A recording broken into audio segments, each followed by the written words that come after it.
Hello, everybody, and welcome to today's BAInsights session. And today I'm really excited, really three excellent guests.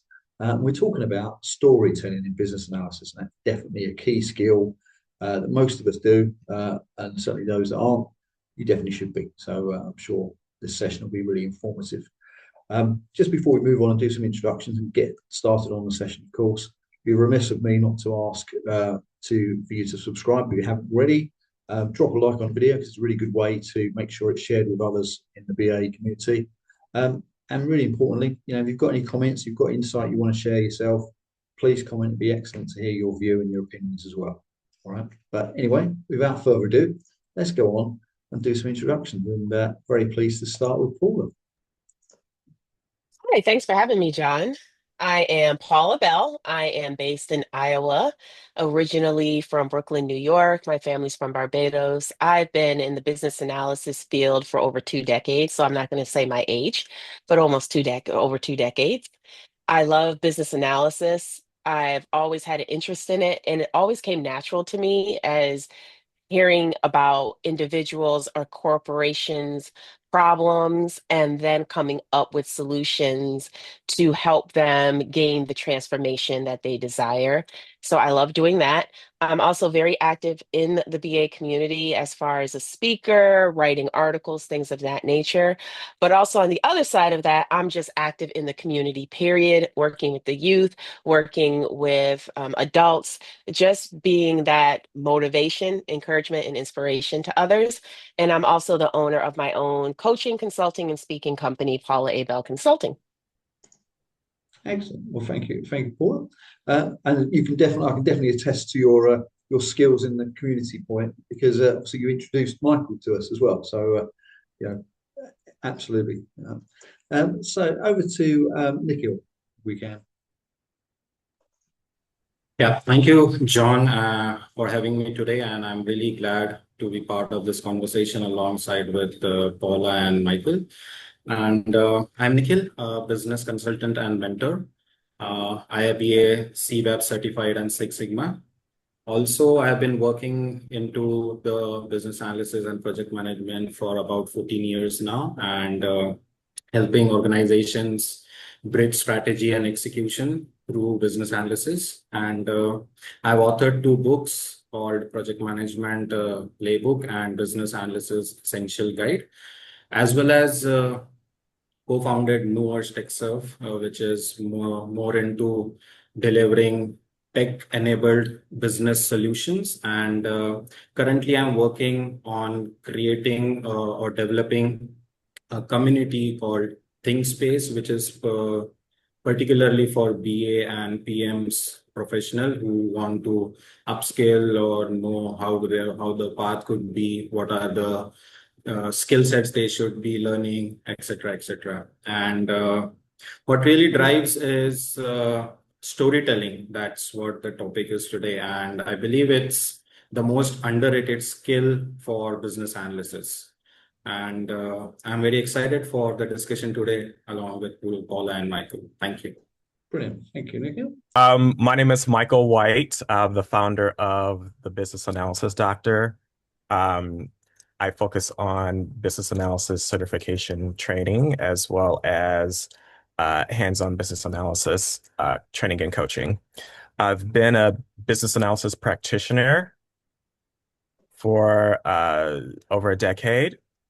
And I see that looks like people are frozen. Can you all still hear me? We can, Michael. Yeah. Okay. Yeah, we can. All right. So yeah, I've been a business analysis practitioner for over a decade. And I just really enjoy business analysis overall, and I enjoy teaching it to people. So that's pretty much my background. Well, corporately, my background is in finance and banking, but of course, various levels of business analysis throughout those years. So, of course, that transition over to the training and coaching. So here I am. Brilliant. Thank you, Michael. All right, excellent. Okay, but okay, well, let's dive into the first question then. As I'm going to ask this one to Paula. So, Paula, why is storytelling important for business analysts? Yeah, so Nikhil brought up something that's very true. It's an underrated skill for BAs, right? For me, the work that we do on these projects can be quite complex. And sometimes a story is a very quick and easy way to break down something very complex into something simple. People tend to remember a story, right? People tend to engage with a story. People tend to connect to a story. So if you can frame it up as a story, that is something that people can relate to and understand the why behind whatever the task that you're doing, or whatever part of business analysis that you're doing at that part, it can definitely help an individual wrap their mind around the concept as a whole, where they fit in the concept, and how they add value and benefit to whatever we're discussing. It also, from what I've found, can help bridge sometimes the gap between the business and the technical team, because sometimes the technical team may not understand exactly what the business is going through. They understand the architecture, they understand the technology, but they may not understand some of the challenges and frustrations that the business is going through. If you can identify that and put it into a story that will make sense to them, that will help them get the clarity that they need to stand behind the business, get buy-in, and help the business transform the way that they want to, it can be very, very powerful. I think sometimes we forget that we are human and that we all have different realities. And though you may not experience that reality, doesn't mean it's not real. And telling that story can help people understand that reality that's real to you. Excellent, brilliant start. Paul, I couldn't agree more with everything you said. Nikhil, what will be your perspective?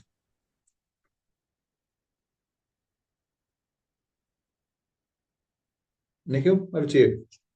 Same question. Yeah, so Paula did actually cover most of the point, and as I earlier mentioned in the introduction, that it is most underrated.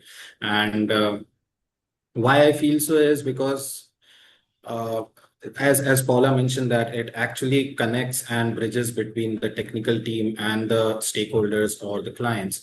It actually gives the clarity between the understanding. And most of the time we actually get stuck, or any project gets stuck, is because of the understanding.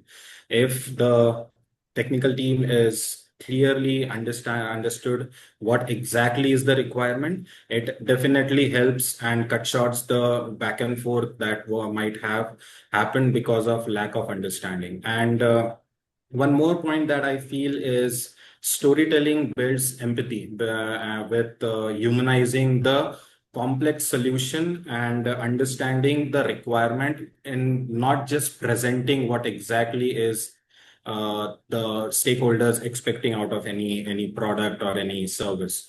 So humanizing with empathy is basically more relevant and very clearly understood when we simply don't give present it as a presentation. So like Paula also mentioned earlier, that humans remember the story instead of the particular incident or the entire presentation. So having a storytelling or having the requirement presented as a story, it obviously gives an advantage. That's it. And as you say, I mean, it brings that clarity for those different stakeholders who might have different levels of understanding, and really emphasises the point that Paula made as well. And Michael, what will be your perspective on that same point? Yeah, it's really kind of hard to follow that, right, with those wonderful explanations. But I think the only thing that I could add to what they said is that with stories, people's brains are designed to remember stories. So in addition to that, that means that it's a retention tool. So, you don't want to be in an environment where you're presenting information and it's one area and out the other. You can use that storytelling aspect to get people to retain that information. So that's the little tidbit that I'll add. There we go. I agree. Paula and Nikhil did such a good job of introducing that question and answering it.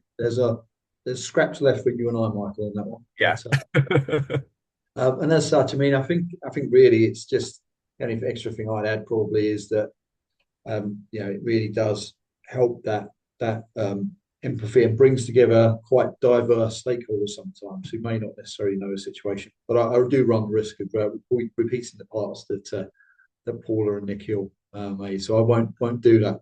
Instead, what I'll do is I'll ask Nikhil really around what the benefits of storytelling might be in relation to business analysis. Are there any others, and not just around those that we've mentioned before? Yeah, so benefits can be a lot of benefits, but one that comes to my mind right away is something which is clarity, engagement, or it helps in coming to a decision, or probably we can call it decision-making ability. It improves it because obviously we get the clarity from the stories that we hear about the requirement. Also, it helps in adoption of any change if there is any requirement of any changes to be implemented or adopted in the entire process. So stories definitely help teams envision the problems that might come in the entire process of development. So before and after reduces the resistance is something that I feel is one of the biggest benefit. Again, the same thing comes in engagement where the stakeholders are hooked up with the requirement as well as the entire process, and they can see themselves as a user as well as a anybody in the entire process, like be it sponsor, be it any end user or stakeholder, any sort of stakeholder. They can see them, they can understand the pain point from the entire story and exactly come with the feedback, which will definitely help to make any changes or implement any feature or any functionality. That's what I feel are the benefits. Yeah, and that's really quite an interesting point, actually, Nikhil, the fact that the benefits of being able to tell that story and piece together different parts of the analysis and present them in a way that's understandable and obviously, without repeating the points you and Paula made earlier, it helps bring that diverse group together. It helps present some clarity where there's complexity, amongst other things as well. I know it's probably fairly similar actually to probably why importance versus benefit is probably quite similar. So I guess Michael or Paula, is there anything you might add on that point? I'll start with Michael in case there's anything further you might want to share on benefits anyway.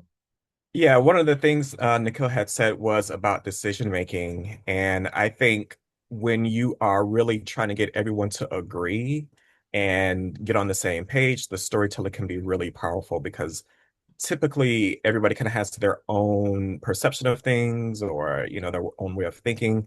But if you can share a story and allow everybody to kind of put themselves and create that shared experience, then that's how you can get a shared agreement or everybody to come to a consensus, right? Because we're really trying to get everybody to that same place. So storytelling can be really effective at that. And Paula, would you add anything more?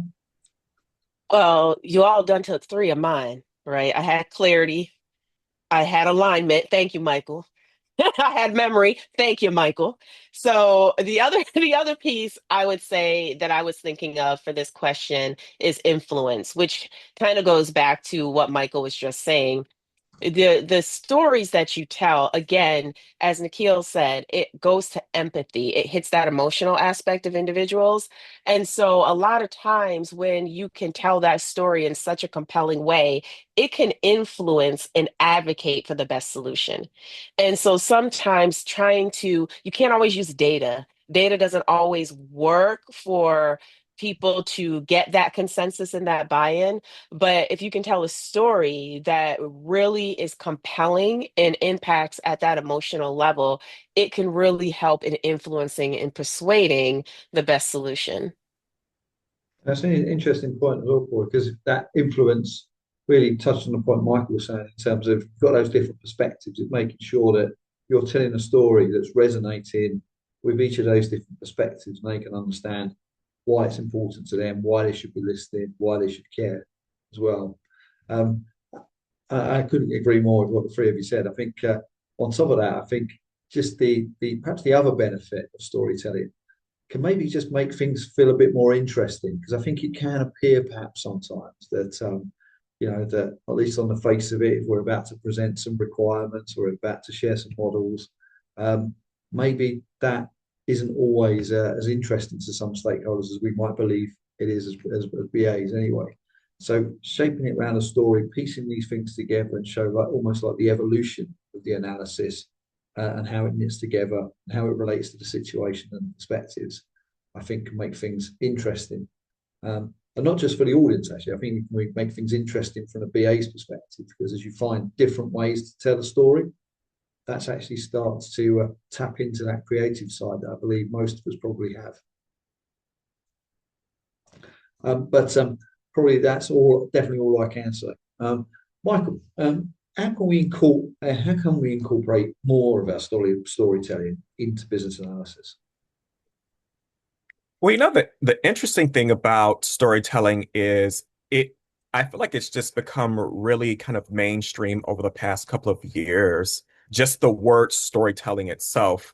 So it seems like this new thing, but really everything that business analysts do is storytelling, right? It's really just, well, first of all, when you just understand what storytelling is really just creating a narrative to, share your experience. And again, like I said earlier, create that that shared experience. So most of the techniques we're doing today, when you create a BRD, you are literally telling a story of you're giving context with the problem, you're sharing the current state, you're all of that, process mapping.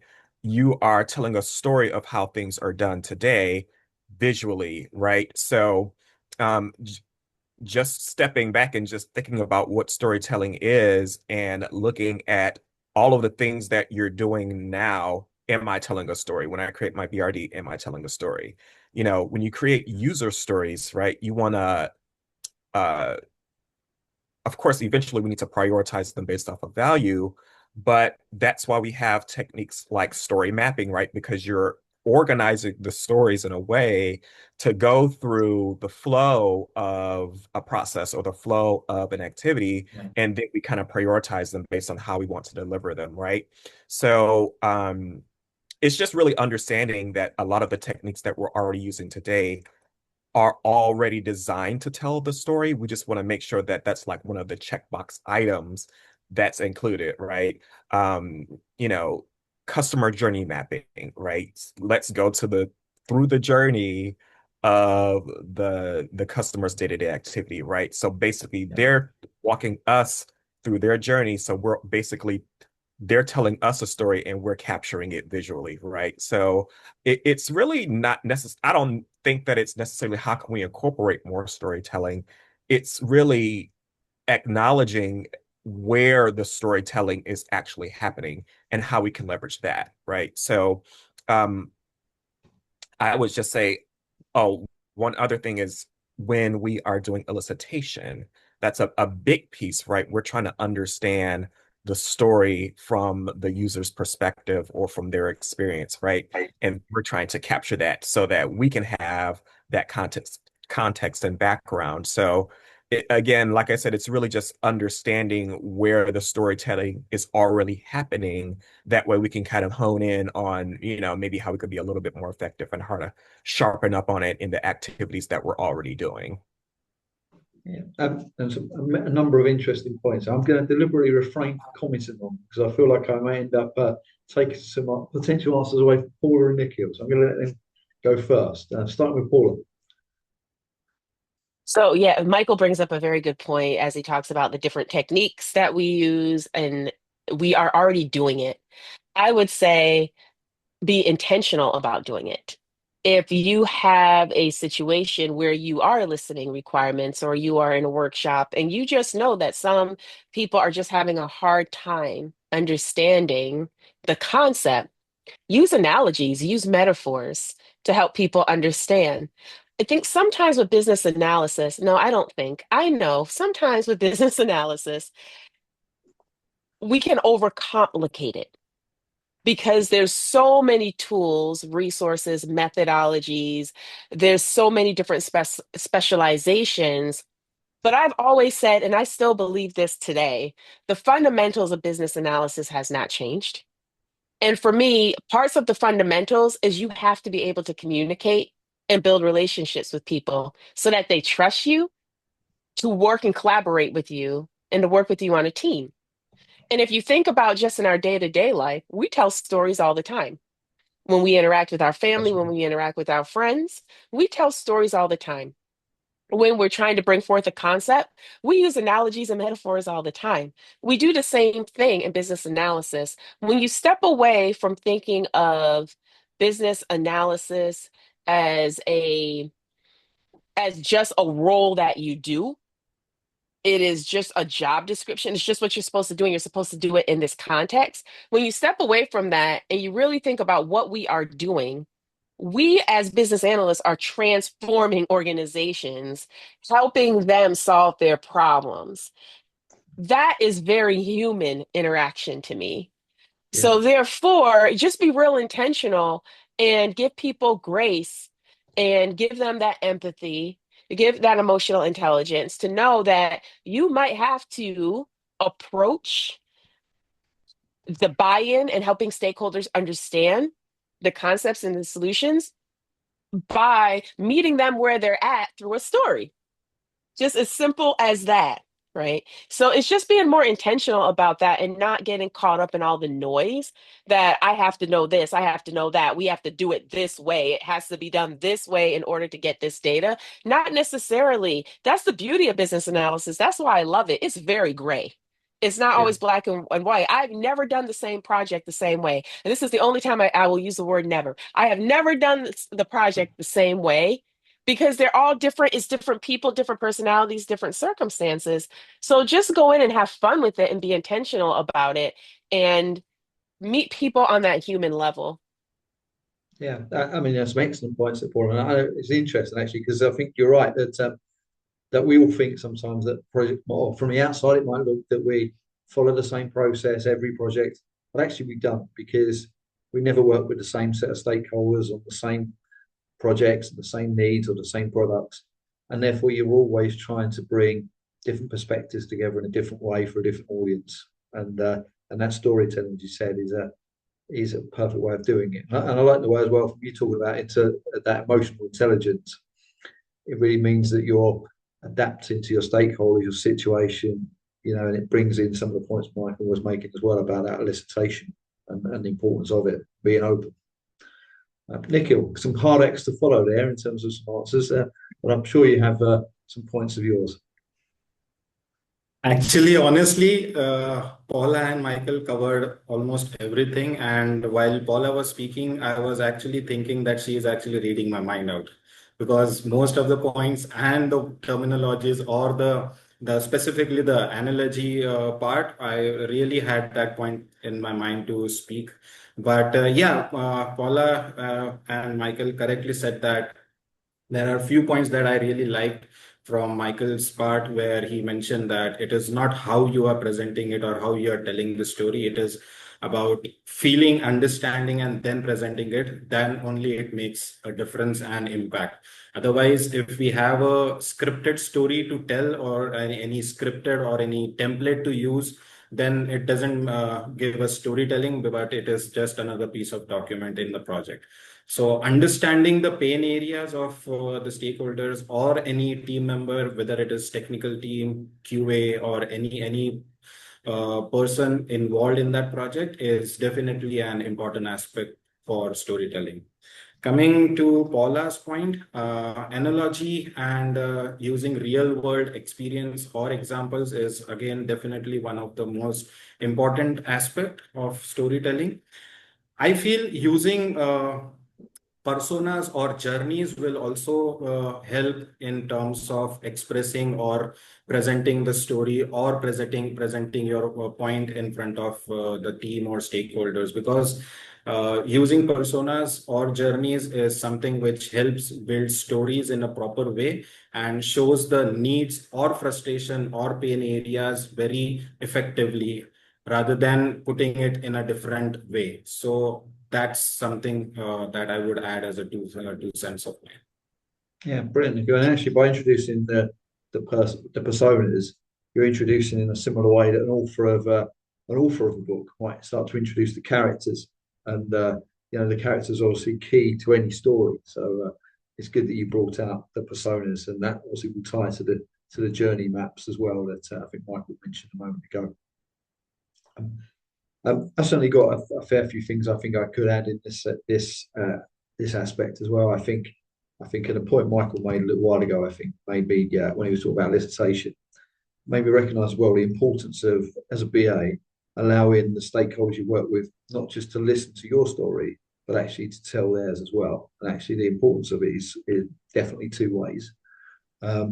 And actually perhaps by listening to people's stories, you might not only appreciate their perspective and their additional information that they're sharing, but actually maybe some better ways, more effective ways to tell a story yourself. So I think it's important in that dimension. So there's one more thing that came to my mind I forgot to mention earlier. So if I may, you mentioned, John, in your part where in emotional intelligence and AI, a lot of people recently started asking this question that will AI replace our jobs or take our jobs or replace BAs? So this is something which is very important, where AI cannot perform as a BA, telling the story or using the storytelling as a technique. I agree where people think that they might be, as an AI tools, might be able to create BRDs, FRS, SRS, all sort of documents, but definitely giving the emotional intelligence or touch or empathizing or giving a humanized touch to any aspect of the entire process, that is something where human BA will definitely be required at any point of time. So I advise people that AI is not going to replace you or take your job. Person who knows AI will definitely be able to replace or take your job away. So upskilling and learning new techniques and technology is the key that I feel is something which aspiring BAs or people who are worried should understand. Yeah, perhaps with that we can actually use AI to help us tell our stories and make it a bit more interesting, or bring it to life, or think about some different perspectives as well. Definitely an interesting point, Nikhil. I think on top of that, I would also say that, there's an opportunity for us in terms of storytelling, in terms of not just thinking about the stakeholders that we would traditionally take the requirements to, such as technology or external partners, etc., but more thinking as well about how can we use storytelling to engage the stakeholders in the first place, or to help them when it comes to adopting some of the solutions we're working with. Because I think it's all very well us approaching members of the organisation that we work with and different stakeholders and asking for their opinion, and asking for requirements. But I think there's, the more we can engage with those individuals, given the context, and help them understand why we're talking and what the project is and what it is we're working on, and maybe a little bit about what's gone before this conversation, can help really get the best out of what they've got to share, and help them maybe focusing on some aspects that we really need from them as well. I think as well, there's probably some other aspects which, in terms of how to incorporate storytelling into our analysis, and I think it's almost like thinking about the construct of a story, which is very much a start, a middle, and an end. There's what happens before, what's happened after, and I think that sort of mentality helps as well, because no one will want to read a story where there's only an end. We need the three things to come together, and I think taking the inspiration from Michael's point on the BRD, that's the same. We need that open, that introduction. What is it we're trying to achieve? What's the scope and the background? The middle, if you like, is the requirements, and possibly the end is the recommendation, the most important things, the takeaways, as it were. But I feel like I'll probably talk about that one for a lot longer. So, but I won't. I'll leave it for now. Because we're sort of drifting as well nicely onto techniques, I think, and possibly even tools, but techniques probably more so. And I know, thanks to Nikhil, you mentioned personas already. Michael's already mentioned journeys, I think, as Paula did as well. But I wonder, Paula, are there any additional techniques or tools that you might use to support your storytelling? or your BA storytelling? So I would say, yeah, Michael and Nikhil mentioned a lot of them already. Um, Prototypes, mock-ups, wireframes, those sort of things to check your understanding. 'Cause that goes back to the clarity, right? So there are those sort of things that you can leverage as far as techniques and tools that we already use today as business analysts. One tool that or technique that I use quite a bit when I'm speaking are videos. So if I'm trying to get a point across, sometimes, you could talk to your blue in the face, right? You can talk, and they're not going to get it. But if they see it coming from a different perspective, they see it coming from like a real life video or a real life experience that's outside of the group that is working the project, that can bring a different level of understanding and insight. So I've found that using videos of real life experiences, because the visual is just something that captures people. Again, it feels like they're part of it. It's engaging their emotions. And so video for me is very telling. So I'll give you an example of when I've used video, not actually to transform a problem, but to use video to get rid of conflict. Because we had conflict on the team that wasn't allowing us to actually get the business analysis work done. And so I found a series of videos that a training company did, and it was like 30-second scenarios. And they watched a 30-second scenario, and then we talked about it. Well, what did you see in this particular scenario, right? There were times where people's voices weren't heard. There were times when they weren't even looked at, right? Just by they came into the room, it was a very male dominated room and it was just a female, and she felt like she wasn't even in the room, even though she was there. Just different scenarios like that. And that opened up conversation on how people were feeling just from watching other scenarios that were outside of them. It demonstrates that we're not the only ones who go through this, number one. So this isn't just unique to us. And number two, it can be resolved, right? So sometimes I've used video to help get concepts and points across. If I am feeling that the project team itself, we on the project team ourselves, aren't making a lot of headway, in addition to everything that's already been said. Personas, I love personas. Personas really makes you think. I love writing personas. Customer journey mapping, just understanding where you want the emotions that customers can go through. Process mapping, all of those things that have already been mentioned. But I would just add video in there as well. Sometimes it takes somebody else to explain it if you can't get the Yeah, point across. yeah, no, it's a really interesting point, Paul. And actually, it's funny. I know you went on to describe it, and at first I was thinking, oh, what sort of example would a video be useful in this context? But the more you went to explain it, the more you can see videos being relevant in so many different ways. And I think even just to one of the points you were alluding to there or making that that it almost feels like it lubricates the mind of your stakeholders by just seeing some scenarios, seeing something tangible, and then building on that as a conversation point, as you mentioned. I think could be really interesting from a VA standpoint. So excellent, thank you, Nikhil. Have you got any techniques or tools that you want to share that you to support your BA storytelling? Yeah, so first of all, thanks to Paula that bringing in the idea of using videos. Never thought about it, and I'm definitely going to try use this as a technique in coming future. The part that I very much liked about using videos is it actually starts a chain of conversations between the people. Once you watch the video, even if it is like you mentioned, it was like 30 seconds video, not much.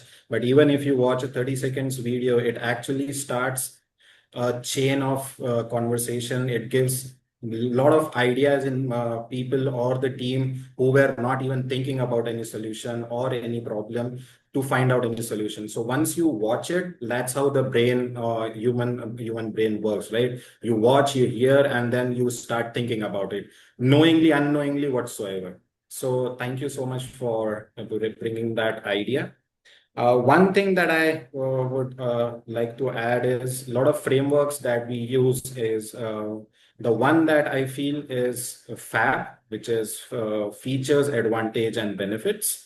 So this is something which I think can be used to present solution and not just as a function, but in the teams of impact. So when you come up with features, advantages, and benefits, it actually, again, the same thing comes that people start thinking that these are the features or these are the advantages of implementing or using these features, and what will be the benefits. So in this direction, at least a thought process starts where we might not actually reach without any technique. So other than the techniques that we already discussed earlier, so this FAB is something which I like most, and role play can one of the technique again, or probably scenarios walkthrough, either scenarios walkthrough or role play. These are also something which gives a strong impact in the team and brings up a good outcome. So these are the two things or techniques I would like to add. Brilliant, Nikhil. And building on what Paula introduced there, so Paula introduced videos, which I wouldn't have thought about as well. Yourself, you've introduced FAB. I feel like it's putting pressure on Michael now to come up with a technique none of us have heard of. But seriously, over to you, Michael, to share whatever it is you wish to share. Yeah, I think we definitely talked about user stories earlier, but I would present job stories, which is very similar to user stories. Uh, I think with the job stories, sometimes it's actually better to use those than user stories when you're working on a project that's a little more focused on the outcomes, because user stories are more feature focused, whereas the job stories are more focused on the actual motivations and the kind of like almost like the emotions behind what we're building, right? So that aligns a little bit more with really needing to understand the story behind this feature that we're building. So I just want to bring up job stories because I feel like they're not quite as popular as user stories, but they can be very effective for more outcome-driven projects. And in terms of frameworks, I think that most people are familiar with the STAR method for like job interviews, but I actually like to use the STAR method when I'm eliciting requirements from stakeholders. So as they're giving me high level information, sometimes I will, kind of incorporate the STAR method, the situation, task, the action, and the result. So that might be the structure I'm using as I'm probing a little bit more. So tell me a little bit more about the tasks you were taking, or what your responsibilities are, or the actual actions you were taking, so that I can better understand the steps. And then what was the actual result or the outcome of this particular activity that you were doing, and things like that. So I tend to use STAR when I'm eliciting requirements as a probing kind of a structure.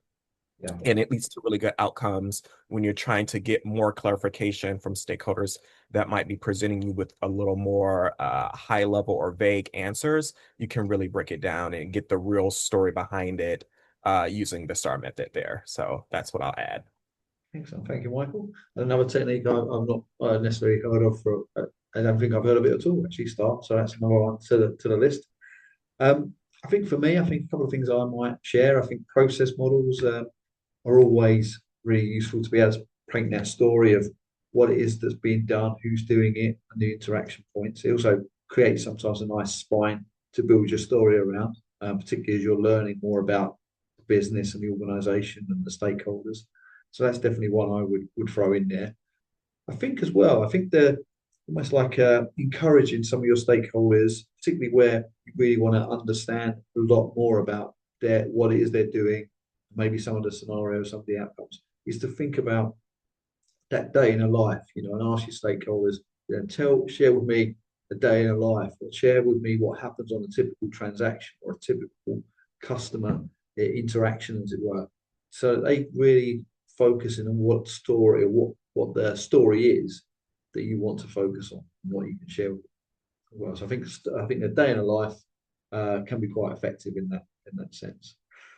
But you've done an excellent job of talking about some techniques there. So definitely no more to add, I would say.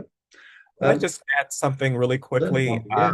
I know I had mentioned story mapping earlier, but I don't think many teams realize the significance of it. I think most teams really just use it as a prioritization tool, but it really is kind of like a story mapping, like a storytelling tool as well. Yeah. Because you really want to organize it initially with, kind of setting up the stories in a way that, high level executives or other teams or project members can really understand the intended functionality or the intended process that we're marching towards here. And then you kind of break it up into, how you want to prioritize it or how you want to release it. But story mapping definitely is a tool. So that goes back to Paula's point earlier about intention. The initial intent is to get everyone to understand what the future state's going to look like by the way we're grouping these stories together. And then we're going to talk about the path we're going to take to deliver it. So I just want to reiterate that.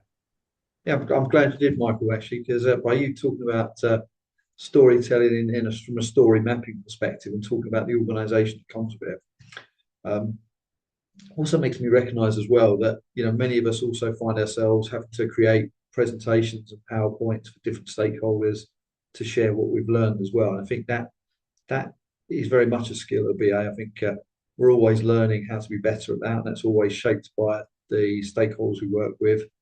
So getting that story just right for the level of stakeholder you're engaging with, whether it's super concise or very detailed, it obviously depends. And it sort of introduces a slightly different and interesting way to think about a story, because conventionally you do think about the start, middle, and end. But sometimes when you're putting together a PowerPoint or a presentation to stakeholders, particularly senior ones, sometimes you're actually starting with the end sometimes quite a bit, and you're telling the outcome, so what, and then you're backing it up with a view of what is the start and what's the middle. What supports your recommendation, what supports your findings. So I'm glad you did interject there, Michael, because it's added more examples that we can share. I wonder, we've all been talking rather positively so far about storytelling. Not that I want to turn it too negative, but Nikhil, are there any flaws that you might have observed, whether it's from your own experience or from others, in terms of how to tell, or how they or how you might tell a BA-related story? Yeah. So storytelling, I guess we go that way. Yeah, so that's correct. With every positive, there is always some negative associated. There's nothing always positive, everything. So while storytelling is very important and integral part of business analysis, I have observed that a lot of times people fail to understand that not every story or every attempt to explain anything through their storytelling fits all projects. So like Paula earlier mentioned in that she works on every project as a new project, irrespective of any relevance to the previous project. So that is how we should always think about every project, because maybe the end goal of developing any product or anything that we are working on would be same, but the way it is worked upon will definitely be different, because the teams are different, stakeholders are different, expectations are different, understandings are different. So one size fits all stories should not be the idea while you opt for storytelling as a technique. And lack of structure is something which is also important aspect of storytelling to keep in mind, because if there is no structure, there is no predefined structure. That should not be a predefined structure as such, I am suggesting, but there should be a structure while you present a story, because unless you have a structure to your story, it will not convey the correct message or correct information to the people or the audience. So yeah, And when we talk about structure, it should not be overloaded with a lot of data or a lot of information that is not very much required. By making the story too technical or instead of audience friendly or focused, it will again be not a good thing, because if we make it too technical, then obviously people will not be able to understand. Not everybody has the technical acumen to understand every aspect of technicalities. Maybe using straightforward words instead of jargons, which should be the idea. Because most of the time, Yeah. you and me, being a BA or being into the industry for a long time, we might understand the jargons or the short form, but not everybody might know that, right? So, Yeah. yeah, these are the things that I feel should be avoided or can be considered as a flaw. Excellent. Thank you, Nikhil. Michael, are there any flaws you might have observed? Yeah, I'll actually piggyback off of what you were talking about earlier when you're presenting to people and really knowing how to tailor to your audience. So I guess the flaw here would be not tailoring to your audience. And we often refer to that as the audience lens, right? So it's widely known that, an executive would want very high level, maybe even a presentation, very summarized, where your technical team, they're going to want the details. They're going to want Yeah. the data mapping and all of that stuff.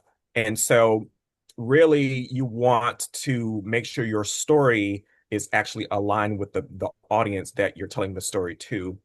I think another kind of flaw or pitfall might be telling a story, but not really sure what the goal of the story is. You know, anytime you tell a Yeah. story, like I was saying with the deliverables, the business analysis deliverables that all incorporate some type of storytelling, you want to make sure that there's a core takeaway, a core um consensus. Everyone that reads this or everyone that sees this should have an aligned understanding of what's going on. So when we tell these stories, we want everyone to walk away with a very similar understanding or a very similar perception of something, right? So Yeah. really starting the story with a goal, right? Making sure that there's a core, what we call moral of the story, right? That's right. Yeah. Don't tell a story Yeah. just to tell it, right? We want to make sure there is an actual moral to that. Yeah. You talk about the moral of the story. It definitely made me think about, films, Michael, that, there's been a few that I might have watched over time, and you think this is actually quite interesting. It's got a good start, build up. You start to introduce the characters, get to the middle, and then it ends, and you're like, what? Why am I just wasting my time? What if And just it's watch, exactly right? the same with analysis, right? You want the so what? You want the reason why you've waited and invested the time. So yeah, really interesting point. Definitely resonates with me, as you can tell. Paula, any flaws that you might have observed? Well, how do I go behind all of that? I'm not really sure. I would say the one thing that hasn't been said that I might emphasize, or maybe it has been said, but it might be has been said differently, is don't make assumptions. Don't assume your audience has a certain level of understanding or they don't have a certain level of understanding. Try to talk to your audience with as much respect and care as possible, because I've seen where people have made assumptions and it does not bode very well for them. So, for Yeah, example, I was in a meeting where somebody made an assumption that somebody did not know how to use Google Sheets, right? Just as an example, that is very demeaning, demotivating, insulting, right? And that is not what you want. As Michael talks about the goal is that I want to be able to tell this story so that we get to what we are solving for. But now, yeah, if you have made someone feel that they're not valued, or you're assuming that they know what they don't know, that can cause issues and then cause that conflict. So I would say anything I would add to what was already said is just be careful of making assumptions.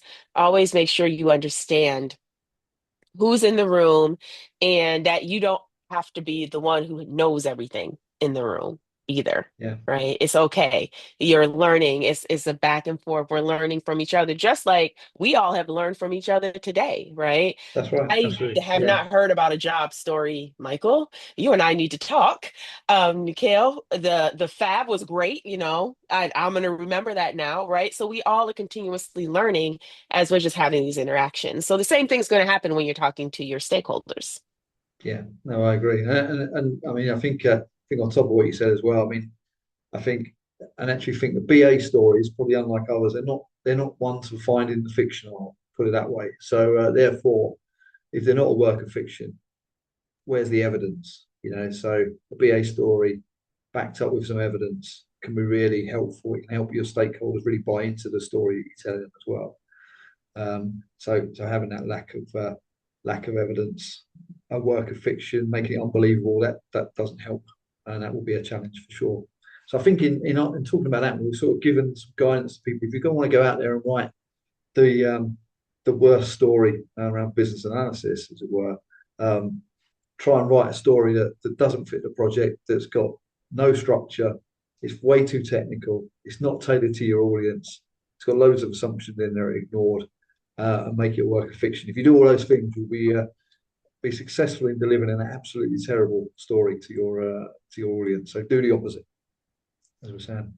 I wonder, have we got time for just one more question? Because I'd like to just squeeze in one more question. Because I recall reading an article a little while ago from, I think Michael referenced Lewis Moreno, I think it was. I've got my notes. And the point he was making was around leveraging storytelling for effective communication. I made a note of the article a little while ago. I think you might have shared it over LinkedIn, Michael, actually, quite possibly. And it made me think, actually, particularly for this session, it'd be interesting to know who you take inspiration from in your storytelling. And as Michael was obviously responsible for sharing that article that I'm recounting, I feel like we should ask him first as to where he gets his inspiration from. Yes, I think Lewis is definitely a great resource in terms of storytelling. He has a structure of his own that I think many people will be interested in. I don't want to give it away because that's like his intellectual property, but it's very helpful. So definitely, if anyone can find him or get in touch with one of his presentations, I think that will be definitely a good resource in terms of storytelling. But I think in general, just looking at patterns of, movies and uh, videos like YouTube, there's certain things like, very great people that are known for doing, very good YouTube stories, start with the hook and things like that, right? So you start learning these patterns, even in movies where, you go to an action movie and they start off with this action-packed thing, right? That's almost like your hook, right? And then after that, they get into the slow stuff, but you're already hooked in at that point, and then start weaving in the background and the context information. So sometimes it's really just looking for inspiration outside of the BA space, right?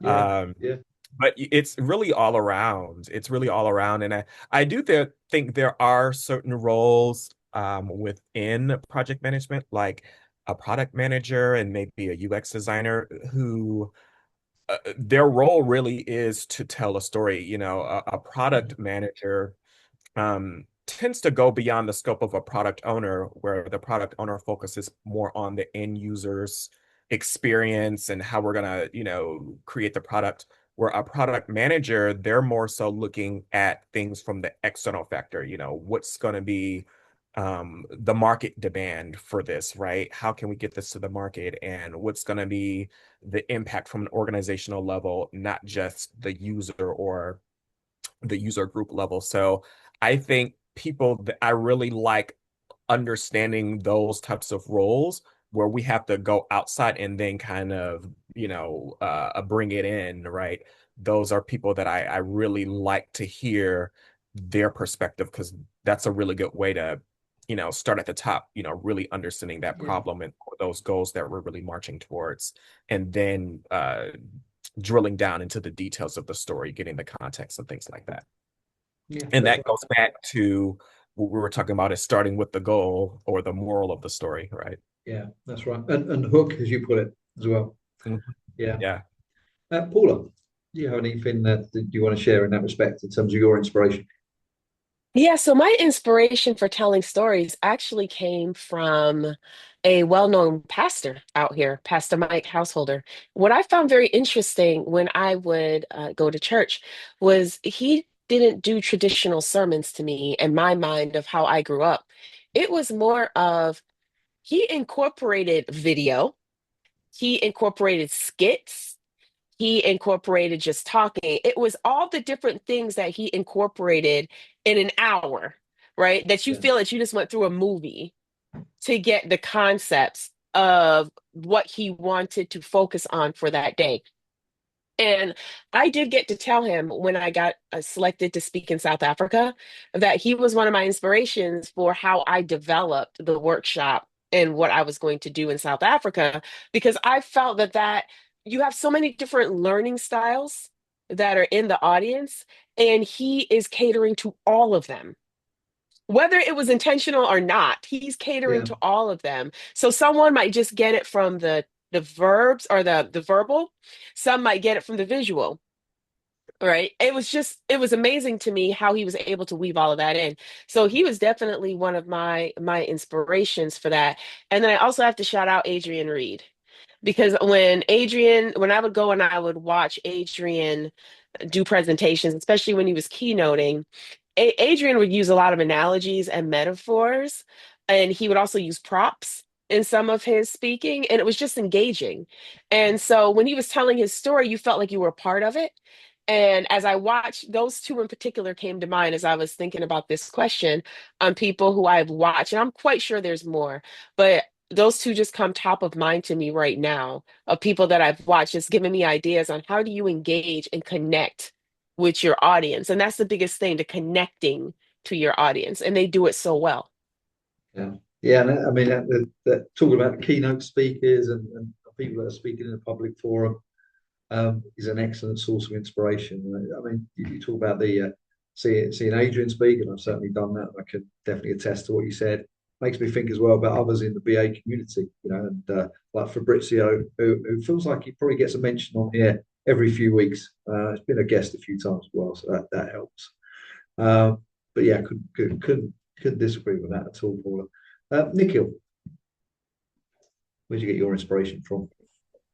Yeah, so this might be a little funny because I come from India, and India is full of movies, if you may know. And movies are most appropriate source of inspiration to take from, where be it storytelling, be it positive thinking, be it inspiring anyone from any downfall or anything. So uh, I've been watching movies for a long time now, and surprisingly, this incident happened long back in one of the project I was working with, and like Paula also mentioned earlier, that we all are learning from each other, right? So this happened personally with me while we were in a discussion, requirement gathering with a couple of stakeholders, and the team were not able to understand what exactly they have to build or what they have to work on.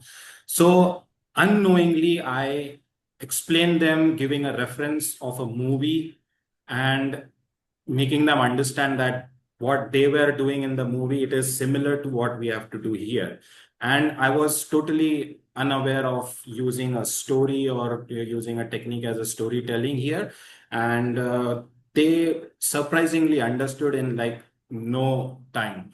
Later on, when we were having a lunch, so the junior BA who had just joined, he actually called it out, that saying that, you actually started explaining in a storytelling manner, and that's how it actually helped them to understand.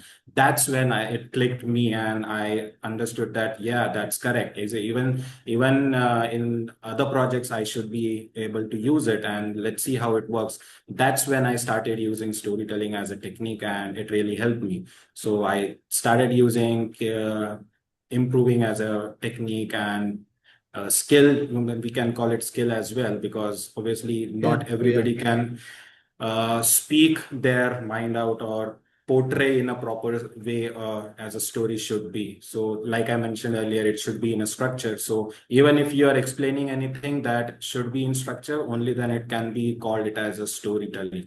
So for me, it is more of a personal inspiration, or to give it a name, I would say that Bollywood movies. Perfect, excellent, and yeah, I'm very similar. I mean, definitely take inspiration from movies, from sometimes little articles that you might read. Definitely, obviously you already mentioned one. I think I will definitely give a shout out on this to Lewis as well. I think beyond that as well, I think colleagues would be something that I'd share, because I think I've over the years I definitely worked with some excellent BAs, excellent consultants, just excellent people that are very good at presenting. I think just being open enough to recognise, even if it's little things that people do when telling a story, it doesn't have to be the whole story. Even if it's just, they might be very good at opening, some people, and others might be very good at finishing a story. Just being open enough to recognise when people's style and their techniques that they're applying could be valuable and useful to you, and if it's something you could apply without without becoming alien to you, as it were, because certainly we don't want something that is not natural for our style. But if you see ways that others use to perform and present and tell a story, I think that's always quite easy to do and easy to find people as well. But probably should. Can I add one more source before you move on to your next segment? Certainly can. Sorry, again, this actually, when Paula was speaking and she was talking about the pastor resonating with the audience, it made me think of another source of inspiration. For me, particularly as a content creator, is, that feedback from the audience. They start making comments or asking specific questions. Looking at that feedback and, being able to see, okay, the audience was really engaged when I walk them through the steps of doing something, or when I gave them specific examples, or maybe some content where we started with a case study. These are all examples of how we use story every day, right?